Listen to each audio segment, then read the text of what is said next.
শেষ ভালো যার সব ভালো তার। তাহলে শুরুটা ঠিক এইরকম হতে হবে, তবে তুমি বুঝতে পারবে যে তোমার শেষ পরিণতিটা ভালো।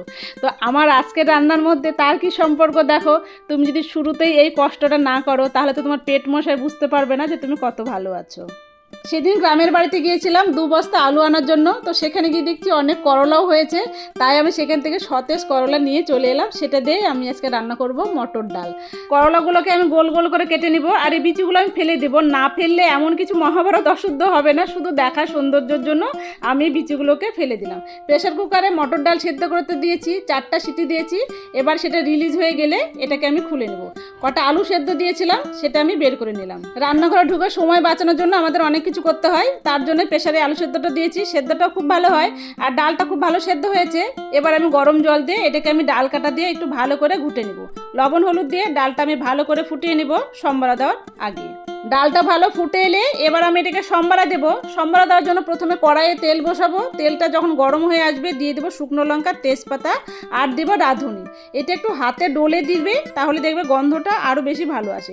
আর অন্য কোনো মশলা বা ফোড়ন দেওয়ার দরকার নেই, এটাতেই খুব ভালো গন্ধ হয়।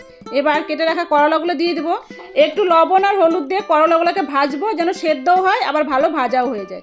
এই পর্যন্ত আমি ভেজে নেব। আর এখানে আমি একটু আদা গ্রেট করে নিয়েছি, আদাটাও দিয়ে দেবো। এবার আমার ডাল দেখেছো, শুধু ফোড়নটা দেখো, টকবক টকবক করে ফুটছে। তার মানে ডালের গন্ধে গোটা রান্নাঘর ভরে গেছে। নামানোর আগে একটু চিনি দেবো যেন সব কিছুর ব্যালেন্স ঠিকঠাক হয়, আর একটু ঘি, ব্যাস তাহলে রেডি হয়ে যাবে আমার তেতো ডাল। এবার আমি এটাকে নামিয়ে নেব। এর আগের একটা ভিডিওতে শিউলি যার মণ্ডল দিদিভাই আমাকে কমেন্ট করেছে, তোমার রান্না ও কথার মায়ায় আমি তোমার প্রেমে পড়ে গেছি গো বন্ধু। থ্যাংক ইউ দিদিভাই এতটা ভালোবাসা দেওয়ার জন্য।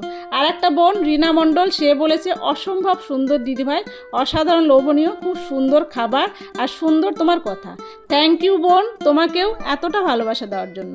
আমার ভিডিওগুলো যদি তোমাদের ভালো লাগে অবশ্যই লাইক কমেন্ট করে শেয়ার করতে ভুলবে না। দেখাবে নতুন একটা রেসিপি নিয়ে পরের ভিডিওতে।